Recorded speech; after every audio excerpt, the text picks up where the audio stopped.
ओम नमो भगवते वासुदेवाय। अब हम श्रीमद् भागवत महापुराण के 10वें स्कंद के 300 अध्याय का पाठ करेंगे, जिसके अंदर आज हम जानेंगे श्री कृष्ण जी गोपियों के साथ रास लीला करते करते जब उनके बीच के अंदर से गायब हो गए, उसके बाद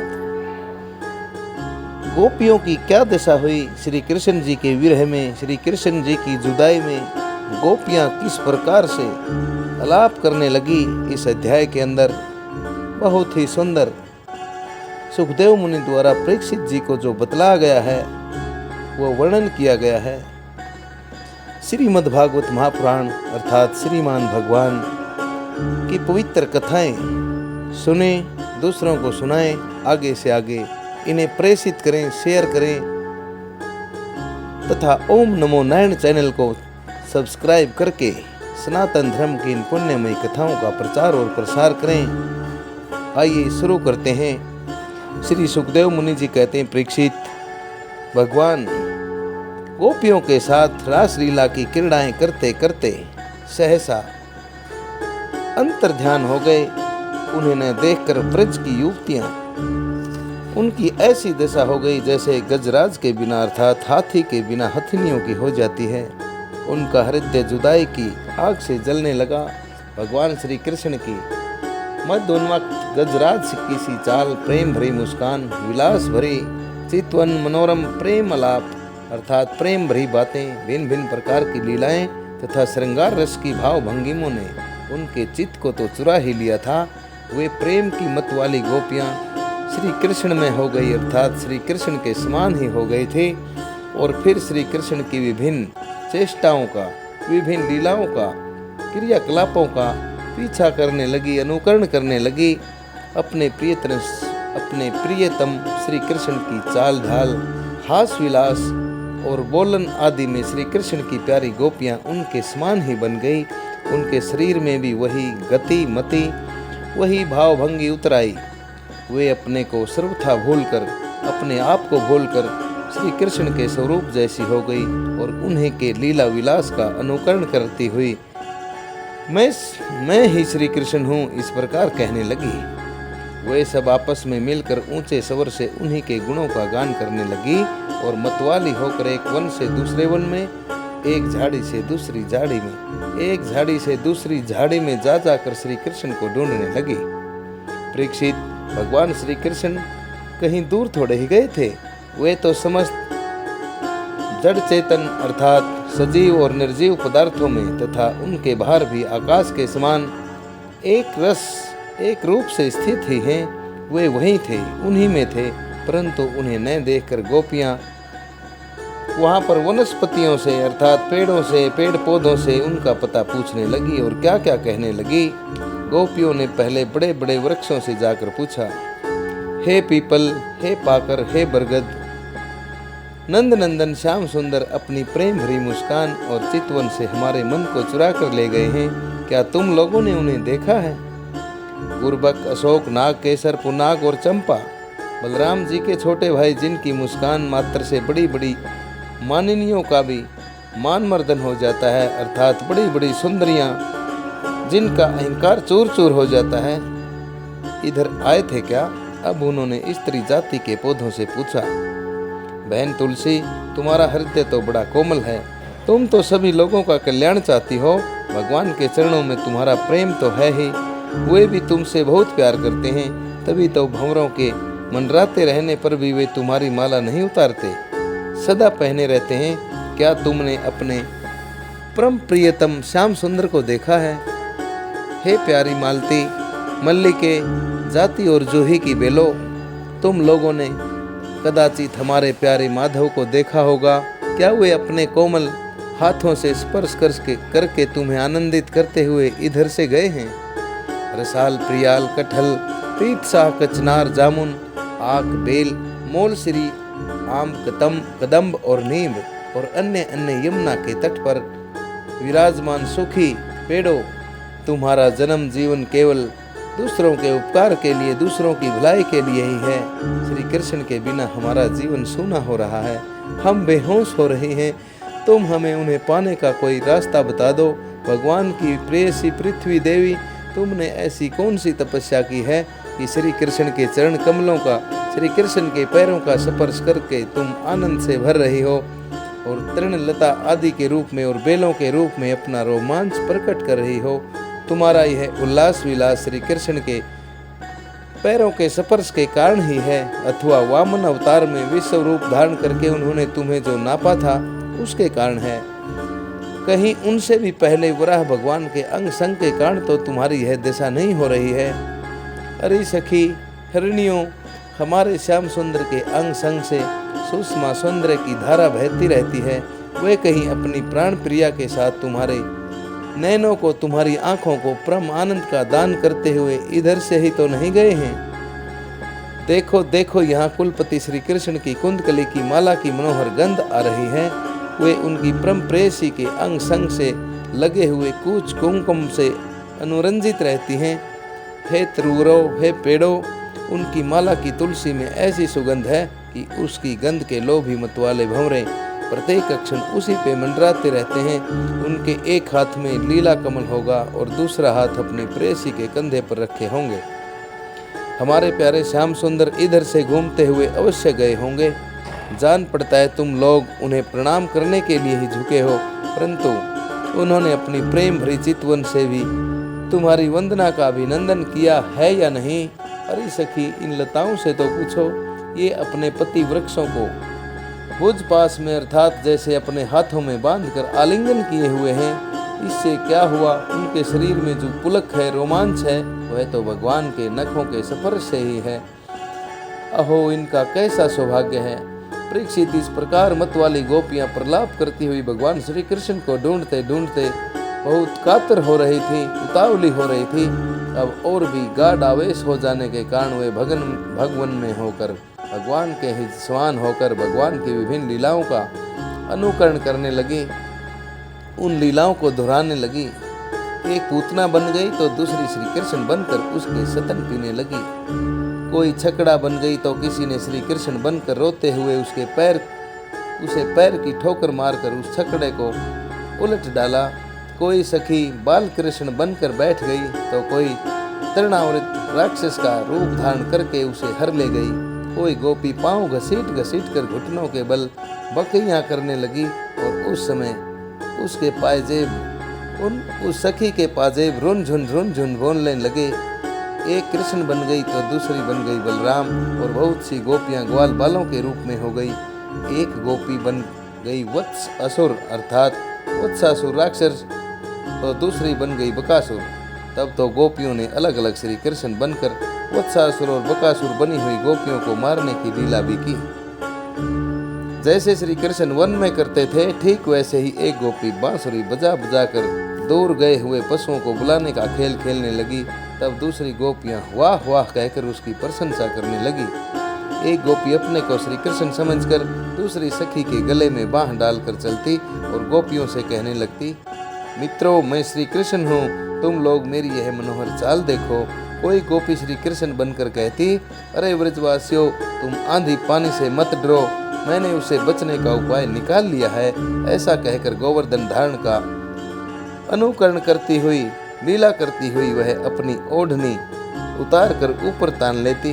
परीक्षित एक गोपी बन गई कालिया नाग तो दूसरी श्री कृष्ण बनकर उसके सिर पर पैर रखकर चढ़ी बोलने लगी, अरे दुष्ट सांप, तू यहाँ से चला जा, मैं दुष्टों का दमन करने के लिए ही उत्पन्न हुआ हूँ।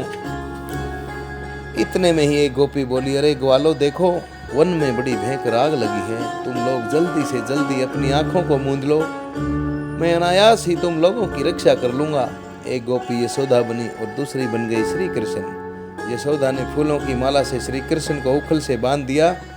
अब वह श्री कृष्ण बनी हुई सुंदरी गोपी हाथों से मुंह ढककर भय की नकल करने लगी। परीक्षित इस प्रकार लीला करते करते गोपियां वृंदावन के वृक्ष और बेल आदि से फिर भी श्री कृष्ण का पता पूछने लगी। इसी समय उन्होंने एक स्थान पर भगवान के पैरों के चिन्हों को देखा, निशान देखे। वे आपस में कहने लगी, अवश्य ही ये चरण चिन्ह श्याम सुंदर के ही हैं, क्योंकि इनमें ध्वजा, कमल, ब्रज, अंकुश और जौ आदि के चिन्ह स्पष्ट ही दिख रहे हैं। उन चरण चिन्हों के द्वारा भगवान को ढूंढती हुई गोपियां आगे बढ़ गई। तब उन्हें श्री कृष्ण के साथ किसी ब्रज युवती के भी पैरों के चिन्ह दिखाई पड़े। उन्हें देखकर वो और भी व्याकुल हो गई और आपस में कहने लगी, जैसे हथनी अपने प्रियतम हाथी के साथ गई हो, ठीक वैसे ही श्याम सुंदर के साथ उनके कंधे पर हाथ रखकर चलने वाली किस बड़भागिनी के ये चरण चिन्ह हैं। वो कौन सी भाग्यवान है तो श्री कृष्ण के कंधे पर हाथ रखकर चली गई। अवश्य ही सर्वशक्तिमान भगवान श्री कृष्ण की है आराधिका होगी, इसलिए इस पर प्रसन्न होकर हमारे प्राण प्यारे श्याम सुंदर ने हमें छोड़ दिया है और उसे एकांत में ले गए हैं। प्यारी सखियों, भगवान श्री कृष्ण अपने चरण कमल से जिस धूल को स्पर्श कर देते हैं वह धन्य हो जाती हैं, उसके अहोभाग्य हैं, क्योंकि ब्रह्मा, शंकर और लक्ष्मी आदि भी अपने अशुभ नष्ट करने के लिए उस धूल को अपने सिर पर धारण करते हैं। अरे सखी, चाहे कुछ भी हो, यह जो सखी हमारे सर्वस्व, हमारे सब कुछ श्री कृष्ण को एकांत में ले जाकर अकेले ही उनकी अधर सुधा का रस पी रही है, अर्थात होठों का रस पी रही है। इस गोपी के उभरे हुए पैरों के चिन्ह तो हमारे हृदय में बड़ा ही असंतोष उत्पन्न कर रहे हैं। यहाँ उस गोपी के पैर ही नहीं दिखाई देते। मालूम होता है यहाँ प्यारे श्याम सुंदर ने देखा होगा कि मेरी प्रेयसी के सुकुमार पैरों में घास की नोक गड़ती होगी, इसलिए उन्होंने उसे अपने कंधे पर चढ़ा लिया होगा। सखियों, यहाँ देखो, प्यारे श्री कृष्ण के चरण चिन्ह अधिक गहरे बालू में धसे हुए हैं। इससे सूचित होता है, इससे पता चलता है कि यहाँ वे किसी भारी वस्तु को उठाकर चले हैं। उसी के बोध से उनके पैर जमीन में धस गए हैं। हो न हो यहाँ उस कामी युवती, उस कामी प्रेयसी ने अपने प्रियतमा को अवश्य कंधे पर चढ़ाया होगा। देखो देखो, यहाँ परम प्रेमी ब्रज बल्लभ ने फूल चुनने के लिए, श्री कृष्ण ने फूलों को चुनने के लिए अपनी प्रेयसी को नीचे उतार दिया है और यहाँ अपने परम प्रियतम श्री कृष्ण ने अपनी प्रेयसी के लिए फूल चुने हैं। उचक उचक कर फूल तोड़ने के कारण यहाँ उनके पंजे तो धरती में गड़े हुए हैं और एड़ी का निशान दिखाई ही नहीं देता। परम प्रेमी श्री कृष्ण ने कामी पुरुष के समान यहाँ अपनी प्रेयसी के केस संवारे हैं। देखो, अपने चुने हुए फूलों को प्रेयसी की चोटी में गूंथने के लिए वे यहाँ अवश्य ही बैठे रहे होंगे। परीक्षित, भगवान श्री कृष्ण तो आत्मा राम ही हैं, अर्थात वे अपनी आत्मा में ही रहने वाले हैं, अपने आप में ही सब कुछ हैं। वे अपने आप में ही संतुष्ट और पूर्ण भी हैं। जब वे अखंड हैं, उनमें दूसरा कोई है ही नहीं, तब उनमें काम की कल्पना कैसे हो सकती है? फिर भी अर्थात उनमें वासना की कल्पना कैसे की जा सकती है, क्योंकि वो तो खुद में ही पूर्ण है। फिर भी उन्होंने कामियों की दीनता, अर्थात स्त्रियों के कामी भाव की दीनता को, स्त्री परवशता और स्त्रियों की कुटिलता दिखलाते हुए वहां उस गोपी के साथ एकांत में क्रीड़ा की थी, एक खेल रचा था। इस प्रकार गोपियां मतवाली सी होकर अपनी सुध बुध खोकर एक दूसरे को भगवान श्री कृष्ण के पैरों के चिन्ह दिखलाती हुई वन वन में भटक रही थी। इधर भगवान श्री कृष्ण दूसरी गोपियों को वन में छोड़कर जिस भाग्यवती गोपी को एकांत में ले गए थे, उस गोपी ने समझा कि मैं ही समस्त गोपियों में श्रेष्ठ हूँ। इसीलिए तो हमारे प्यारे श्री कृष्ण दूसरी गोपियों को छोड़कर, जो उन्हें इतना चाहती हैं, केवल मेरा ही मान करते हैं, मुझे ही आदर दे रहे हैं। भगवान श्री कृष्ण ब्रह्मा और शंकर के भी शासक हैं। वह गोपी वन में जाकर अपने प्रेम और सौभाग्य के मध्य से मतवाली हो गई, अर्थात श्री कृष्ण जी का प्रेम पाकर अपने आप को बहुत ही सौभाग्यशाली समझने लगी और मतवाली सी हो गई और उन्हीं श्री कृष्ण से कहने लगी, प्यारे, मुझसे अब तो और नहीं चला जाता, मेरे पैर थक गए हैं, अब तुम जहाँ चलना चाहो मुझे अपने कंधे पर चढ़ाकर ले चलो। अपनी प्रियतमा की यह बात सुनकर श्याम सुंदर ने कहा, अच्छा प्यारी, अब तुम मेरे कंधे पर चढ़ लो। यह सुनकर वह गोपी ज्यों ही उसके कंधे पर चढ़ने लगी, त्यों ही श्री कृष्ण जी वहीं से अंतर ध्यान हो गए और वह सौभाग्यशाली गोपी रोने पछताने लगी। हा नाथ, हा रमण, हा प्रेष्ठ, हा महाभुज, तुम कहाँ हो मेरे सखा, मैं तुम्हारी दीनहीन दासी हूँ, शीघ्र ही मुझे अपने सानिध्य का अनुभव करवाओ, दर्शन दो मुझे। परीक्षित गोपियां भगवान के चरण चिन्हों के सहारे उनके जाने का रास्ता ढूंढती ढूंढती वहीं पर जा पहुंची। थोड़ी दूर से ही उन्होंने देखा कि उनकी सखी अपने प्रियतम के वियोग से दुखी होकर अचेत हो गई है। जब उन्होंने उसे जगाया तब उसने भगवान श्री कृष्ण से उसे जो प्यार और सम्मान प्राप्त हुआ था वह सबको सुनाया। उसने यह भी कहा कि मैंने कुटिलतावश उनका अपमान किया है, इसीलिए वे अंतर्ध्यान हो गए। उसकी बात सुनकर गोपियों के आश्चर्य की कोई सीमा न रही। इसके बाद वन में जहाँ तक चंद्रमा की चांदनी दिखाई दे रही थी वहां तक वे उसे ढूंढती हुई गई, परंतु जब उन्होंने देखा कि आगे बहुत ही घना अंधकार है, अंधेरा है, घोर जंगल है, हम ढूंढती जाएंगी तो श्री कृष्ण और भी उसके अंदर घुस जाएंगे, तब वे उधर से लौट आई। परीक्षित गोपियों का मन श्री कृष्ण में हो गया था, श्री कृष्ण के अनुसार ही ढल गया था। उनकी वाणी से कृष्ण चर्चा के अतिरिक्त और कोई भी बात नहीं निकलती थी।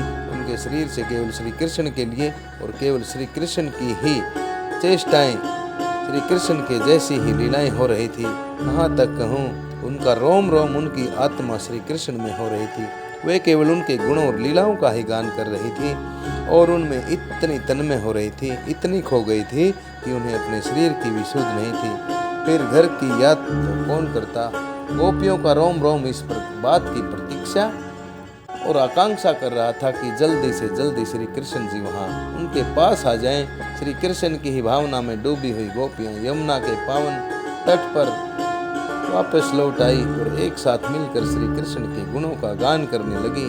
इस प्रकार श्रीमद् भागवत महापुराण के 10वें स्कंद का यह रास क्रीड़ायाम 300 अध्याय पूर्ण हुआ। आप सभी श्रोताओं द्वारा सुना गया, जिसे आप तक संस्कृत से हिंदी में रूपांतरित करके ओम नमो नारायण चैनल द्वारा भगवान श्री कृष्ण की प्यारी प्यारी मधुर मधुर कथाओं को, कहानियों को प्रस्तुत किया जा रहा है। ओम नमो नारायण चैनल का मुख्य उद्देश्य सनातन धर्म की विलुप्त हुई पावनमयी कथाओं को आप तक पहुंचाना, सनातन धर्म का प्रचार करना और वसुधैव कुटुंबकम, पूरी पृथ्वी पर जो मानव जीवन है वही हमारा परिवार है, इस भावना से काम करना है। आप सभी से नरेंद्र कौशिक की ये बारंबार प्रार्थना रहती है, कृपया चैनल को सब्सक्राइब करें तथा इन पुण्यमयी कथाओं को सुने और अपने आने वाली पीढ़ियों को भी सुनाएं।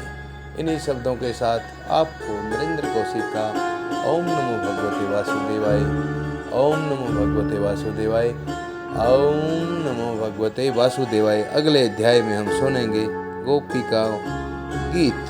गोपिकाओं ने विरह में होकर भगवान श्री कृष्ण के लिए जो आराधना की, क्या क्या किस प्रकार से आराधना की, हम वो सुनेंगे। इन्हीं शब्दों के साथ सभी को पुनः नरेंद्र कौशिक का ओम नमो भगवते वासुदेवाय, ओम नमो भगवते वासुदेवाय।